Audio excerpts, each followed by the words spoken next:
get a lot of people that ask me what got me into mission aviation, and so I'll share a little bit of that story and what brought me into the Philippines.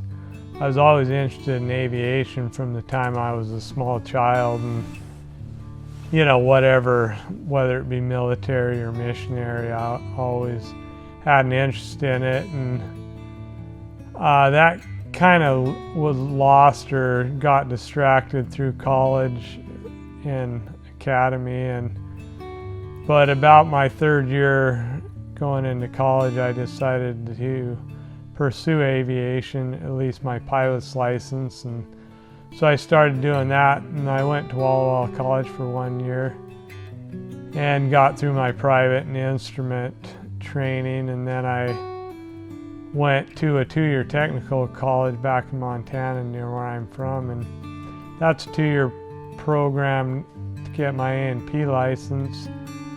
And just across the field from there was a Army National Guard helicopter unit, and so I saw them flying often. And the second year of that course, I had a classmate that had just gotten back from flight school that was over now flying helicopters at the National Guard across the field, and so I talked to him about that and really interested me, and he set me up with a meeting with the head of the unit over there, and so I went over there and talked to him. They pretty much said they could guarantee they'd send me to flight school because of my already aviation experience with the fixed wing and the mechanic training. So I wasn't really consulting God at the time for all the decisions I was making, but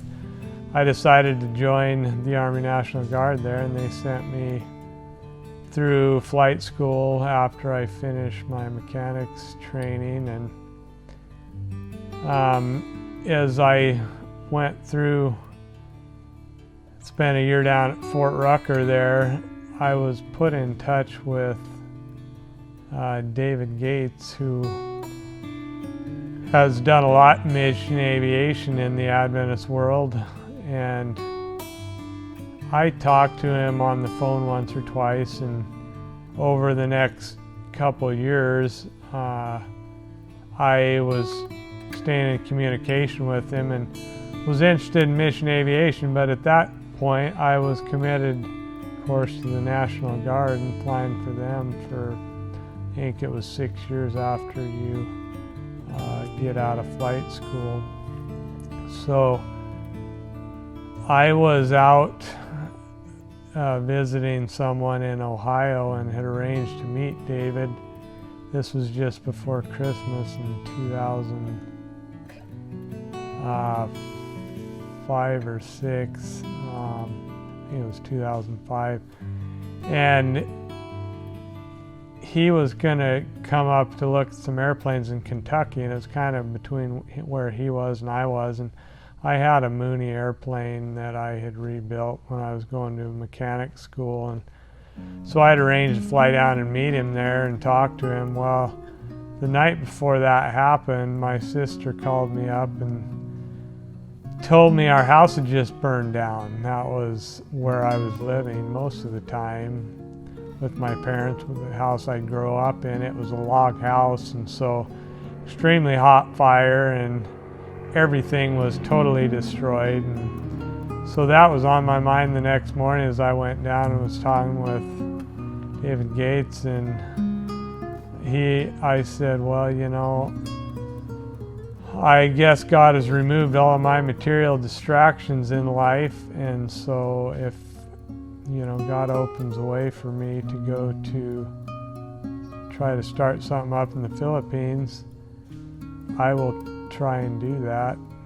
So after that experience, for the first time in my life, I started spending time with the Lord each day in personal devotions, and it really made me kind of step back and take a second look at what priorities are in life, and realize, the things of this earth that we tend to collect and it's pretty much just junk in the end. It's not worth much unless it's something you just need for living and surviving. But aside from that, oftentimes, not only is it just junk, it's a distraction to time what we could be using for serving others and being a blessing to others in this life. And so after I spent a couple months having daily devotions, God started to convict me that I shouldn't be compromising the Sabbath as I had been with the National Guard. 1 weekend a month they have a drill on Friday, Saturday, and Sunday, and I'd been doing that for the last 4 years, and I knew better, but I wasn't convicted on it because I wasn't walking with God at the time. And so I started to feel that I needed to make something change with that, and so I brought the issue up with my company commander and asked him for Sabbath off, and they wouldn't work with me at all on it. And so I was just praying like, Lord, I don't know what you want me to do here. I want to honor you. And so I said, I'm going to try to be true to what I feel you're telling me to do. And as this was going on, they were threatening me with various things like paying back the cost of flight school or dishonorable discharge or even jail time. And I said, Lord, whatever you want to have happen here, you work it out, and give me the grace to take whatever it is. And so it came down to a drill weekend where I told my company commander I wouldn't be in on Sabbath. This was on Friday, and he said, well, I can't give you an excused absence. And I said, well, sir, you do what you need to do. I'm going to do what I need to do. So from that point on, I quit coming to drills on Saturday, and this dragged along for several months, and they really weren't sure what to do with me. Up to that point, I had a pretty much perfect military record and graduated top of my classes and everything I'd done. And so it came down about 3 months later. My company commander called me up and told me that he'd been discussing the situation with our battalion commander, and they decided they didn't want to waste any time and resources pursuing any negative action towards me, and that they would just give me an honorable discharge. So I praise the Lord for that. And it was about 2 months prior to that, I had been talking with my cousin who was interested in helping.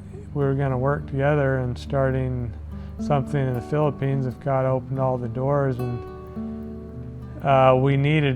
one of us needed to go over and just make a survey trip, and so I committed to doing that. This was 2 months prior to confirmation that they would give me an honorable discharge, but I had went ahead at that time and bought a ticket to go to the Philippines, and